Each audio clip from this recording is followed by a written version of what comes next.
Bienvenidos a su canal en la Escuela de Cristo del Edén al Edén. En esta oportunidad vamos a abordar un tema referente a el diluvio y el juicio de Dios. Algunos pastores adventistas dicen acerca del diluvio que Dios no mandó el diluvio, sino que quitó su presencia y Satanás llevó a cabo la obra de destrucción. Para eso usan el libro de Job y unos textos de Ellen White que dice que Dios no destruye a nadie, sino que Dios deja que el pecador recoja lo que ha sembrado. Debo hacer la claridad que son algunos pastores, alrededor de 3 pastores que se han identificado con ese pensamiento. En tal sentido, es importante que leamos los textos que dicen acerca del tema. Dice, Dios no destruye a nadie, el pecador se destruye a sí mismo por medio de su propia impenitencia. Testimonios, tomo 5, página 112. Otro texto. Dios no destruye a ningún hombre. Todo hombre que sea destruido se habrá destruido a sí mismo. Palabras de vida del Gran Maestro, página 62. Las preguntas. ¿Mandó Dios el diluvio? ¿O quitó su presencia y Satanás hizo la obra? ¿Quitó su presencia y la naturaleza misma se revolucionó? Lo anterior lleva a la pregunta, ¿finalmente Dios destruirá al pecador o el pecador se autoaniquilará por su impenitencia? Lo primero que hay que anotar es que los textos del espíritu de profecía hay que leerlos en su contexto. Por ejemplo, en los textos citados, Ellen White habla de la consecuencia de las acciones humanas y no de la perspectiva del juicio de Dios. Está hablando desde las consecuencias de las acciones humanas, pero no está hablando desde la perspectiva de los juicios de Dios. Tomemos este caso hipotético. Si Pablo Gómez va por la carretera y se le indica que debe disminuir la velocidad en la curva, y él no obstante hace caso omiso a las señales y a la advertencia y aumenta la velocidad, causando un accidente y muere, él es el culpable de esa muerte. Nada de culpa tiene el conductor de la tractomula contra la cual se golpeó. Eso apenas es lógico. Pero no se puede decir que en todos los casos Pablo se habría accidentado, puesto que cabe la posibilidad que alguna vez él vaya a alta velocidad y no consiga un conductor en la vía que le golpee. Puesto que para que sea golpeado por otro vehículo debe haber otro vehículo en la vía. Es decir, deben coincidir acción humana errada más la presencia de un tercer elemento. Así pasa en la vida. Para que un ser humano se pierda, debe hacer una acción errada, más un tercer elemento que es el juicio de Dios contra el pecado. Dios advierte, no vaya por esa vía, que adelante hay destrucción, porque voy a acabar el pecado. No me interesa acabarlo a usted, quiero que usted viva. Pero si el pecador insiste en meterse a la destrucción, él mismo se está destruyendo. Eso es lo que escribe Ellen White, lo cual desde esa óptica es muy lógico. Pero Ellen White tiene citas donde habla de los juicios de Dios, que tienen obviamente la intencionalidad de destruir el mal. Revista Review and Herald del 24 de noviembre de 1904. Los juicios de Dios ya están en la tierra. Las guerras y los rumores de guerras, la destrucción causada por el fuego y la inundación dicen claramente que el tiempo de angustia que irá en aumento hasta el fin está muy cerca. Nótese que dice los juicios de Dios están ya en la tierra. Cuando Dios dice que va a traer juicio, ¿quiere decir otra cosa? Está diciendo que los va a encargar a Satanás que los haga. Está diciendo que alguien los va a ejecutar por él. Cuando dice los juicios de Dios ya están en la tierra, significa que es Dios quien los está haciendo. Nadie puede ejecutar per se los juicios de Dios. Eventualmente Dios utiliza a alguien para que a través de ese elemento, de esa persona, de ese elemento de la naturaleza, se ejecuten sus juicios. Pero la causalidad, la iniciativa, la acción activa de eso la tiene Dios. Otro texto. Cuán grande es la responsabilidad que descansa sobre aquellos a quienes Dios honró en gran manera para enaltecer su nombre en la tierra.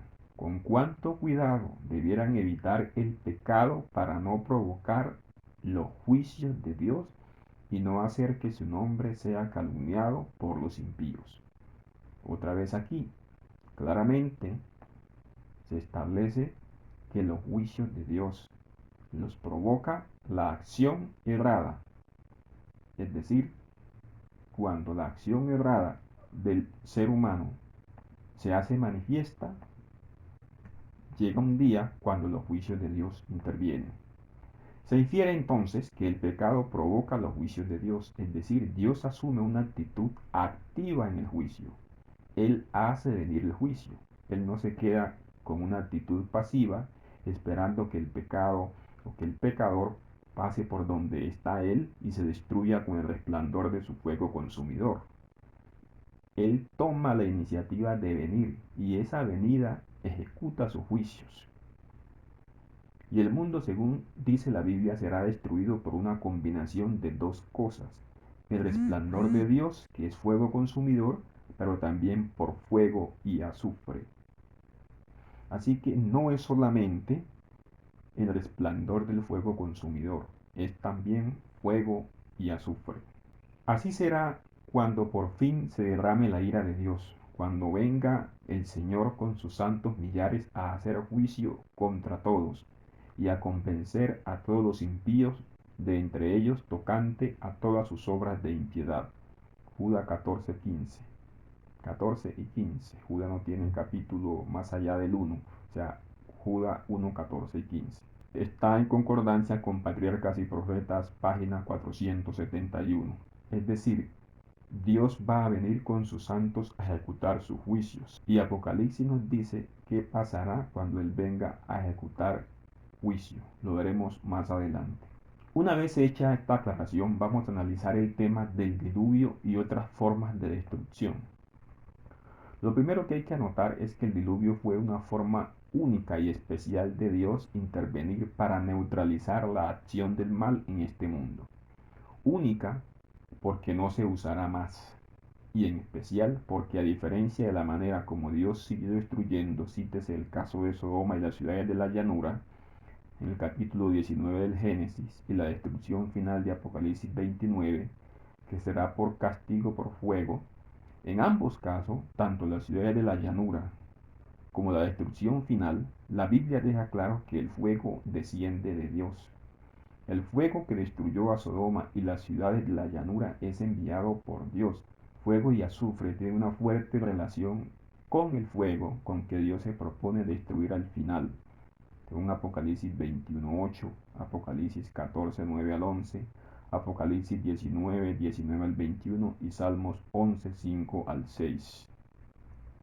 Llama la atención que tanto en 2 Tesalonicenses 2:8 como en Apocalipsis 19:21 se menciona una forma de destrucción y que el Señor matará con el resplandor de su boca.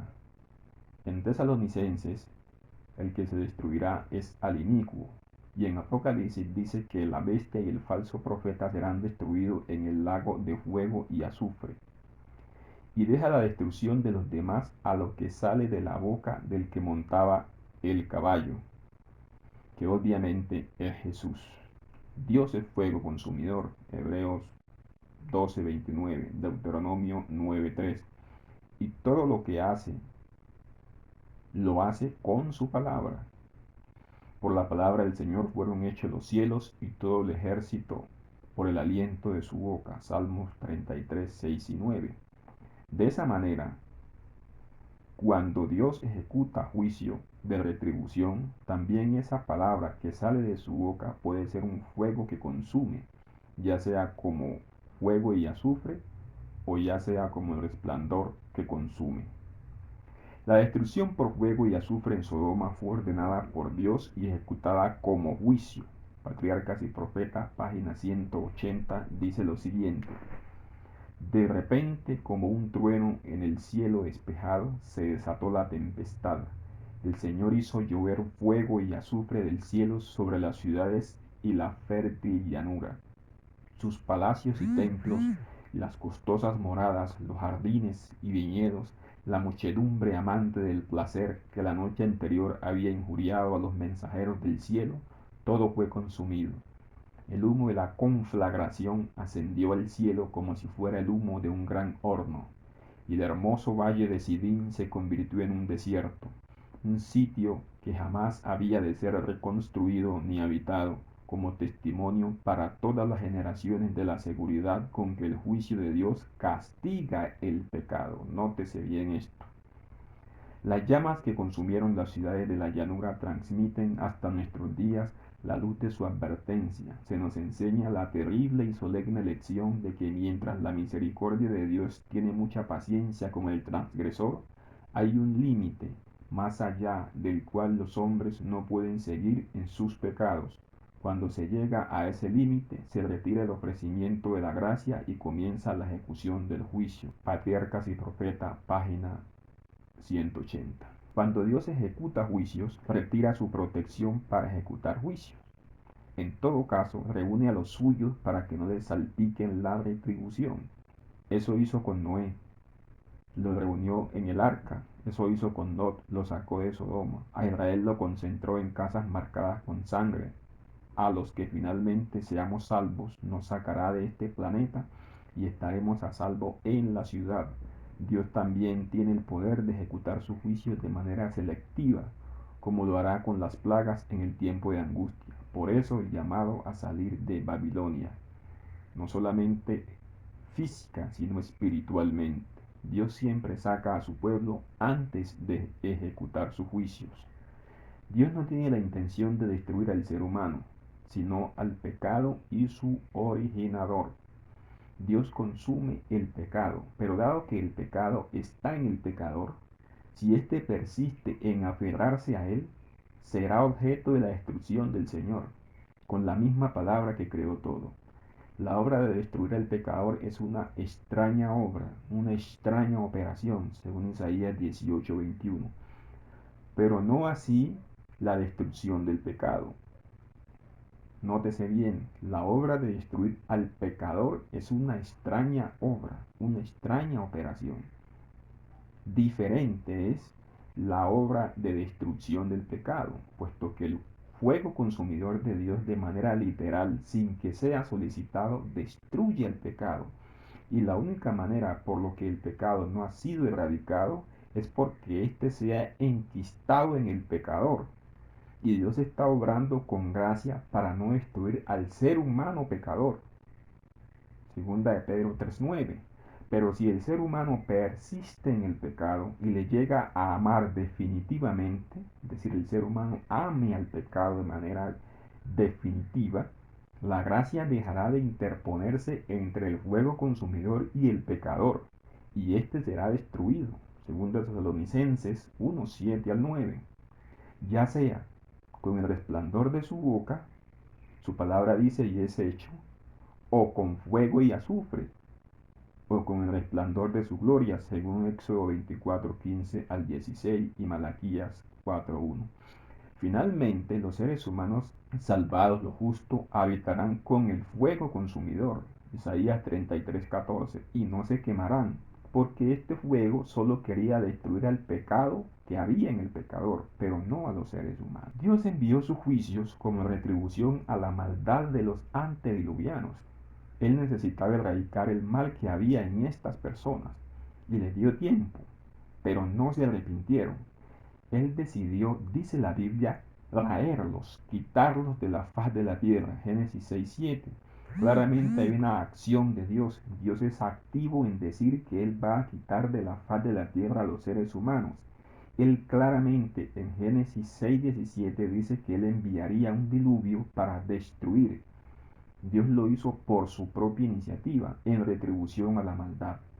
El diluvio se explica por el control que Dios tiene sobre la naturaleza. El Salmo 104 habla de cómo la intervención de Dios puede mover los elementos de natura. Dios dispuso los elementos para trastocar el orden natural y sacarlo de su cauce normal, provocando lluvias más allá del equilibrio natural, y ello con la finalidad de que este desbalance natural se equilibrara con el desbalance moral que había causado la humanidad por su desobediencia. Pero por su gracia, en Génesis 6:8, Dios ubica a Noé fuera del alcance de este desbalance. Lo que hace la diferencia es la gracia de Dios. Así pasará al final. Los que vivan con el fuego eterno habrán sido salvos por gracia. Isaías 33:14. Decir que el diluvio no fue provocado por Dios deja la alternativa a otro poder como causante, lo cual contradice la Biblia. Con el diluvio no sucede como con el fuego consumidor, que solo Dios retira su gracia y el humano se consume. El diluvio tiene que provocarse, porque Dios no es agua consumidora, sino fuego consumidor. El humano no queda desamparado cada vez que ofende la gloria de Dios, de otra manera ya se habría extinguido la especie. El humano es destruido cuando Dios fija los tiempos de su gracia. La gracia no es eterna, tuvo un comienzo y tendrá un fin. Entonces, cuando Dios fija tiempos de su gracia, lo que sigue son los tiempos de su juicio. Entonces, cuando Dios fija tiempos de su gracia, al acabarse esos tiempos, lo que sigue son los tiempos de su juicio. Dice la Biblia, porque Él ha establecido un día en el cual juzgará al mundo en justicia. Hechos 17:31. Y en los tiempos de juicio, cuando ya han pasado los tiempos de gracia, es que Dios consume por fuego consumidor o crea desbalance en el medio natural, es decir, el diluvio, para compensar los desvíos morales. No es que Dios tenga una actitud estática de no hacer nada frente al mal y que los seres humanos se quemen por toparse con Él de vez en cuando por cuanto Él es fuego consumidor, sino que Él fija los tiempos, Hechos 17:26, en que su gracia ya no se interpone y sigue el juicio. Cuando Él interviene, Él convierte en desierto la tierra fértil por la maldad de sus habitantes. Salmo 107:34. Ahora, en el Salmo 104 nos dice que Dios sigue sosteniendo las funciones vitales del planeta, pero el Salmo 107:34 nos dice que esa generosidad puede ser estorbada por la maldad del humano, de modo que cuando llega el tiempo de juicio, como en el diluvio, Dios solamente deja de sostener el equilibrio natural y deja a los humanos sin ese sostén, por cuanto no aceptaron su soberanía. Satanás no pudo ser quien causó la destrucción en el diluvio, puesto que él no podría llegar a temer por su existencia si él lo hubiese causado. Esto dice Ellen White, Patriarcas y Profeta, página 95. A medida que la violencia de la tempestad aumentaba, árboles, edificios, rocas y tierra eran lanzados en todas direcciones. El terror de los hombres y los animales era indescriptible. Por encima del rugido de la tempestad podían escucharse los lamentos de un pueblo que había despreciado la autoridad de Dios. El mismo Satanás, obligado a permanecer en medio de los revueltos elementos, temió por su existencia. Luego, si él temía, no pudo haber causado eso. Se había deleitado en dominar tan poderosa raza y deseaba que los hombres viviesen para que siguieran practicando sus abominaciones y rebelándose contra el Rey del cielo. Ahora lanzaba maldiciones contra Dios, culpándolo de injusticia y crueldad. Muchos, como Satanás, blasfemaban contra Dios y si hubiesen podido le habrían arrojado del trono de su poder. Otros, locos de terror, extendían las manos hacia el arca, implorando que les permitiesen entrar. Pero sus súplicas fueron vanas, su conciencia despertó por fin, y se convencieron de que hay en los cielos un Dios que lo gobierna todo. Le invocaron con fervor, pero los oídos del Creador no escuchaban sus súplicas. Llama la atención que Elena de White advierte contra la actitud de atribuir a Satanás los juicios de Dios. Esto lo hace en Patriarcas y Profetas, página 488. En el episodio de Coré, Datán y Abiram.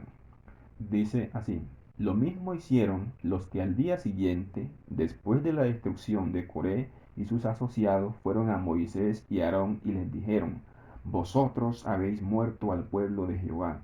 A pesar de que en la destrucción de los hombres que los sedujeron habían recibido las indicaciones más convincentes de cuánto desagradaba a Dios el camino que llevaban, se atrevieron a atribuir sus juicios a Satanás, declarando que por el poder de este, decir de Satanás, Moisés y Aarón habían hecho morir hombres buenos y santos.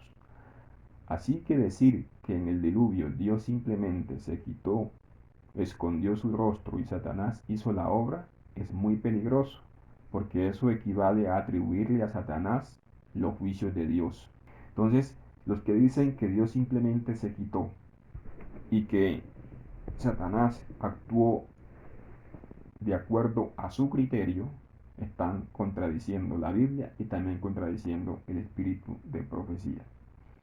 Dios es el que tiene el control y Él sabe de manera justa cuándo ejecutar sus juicios, que tienen lugar después que los tiempos de su gracia han pasado.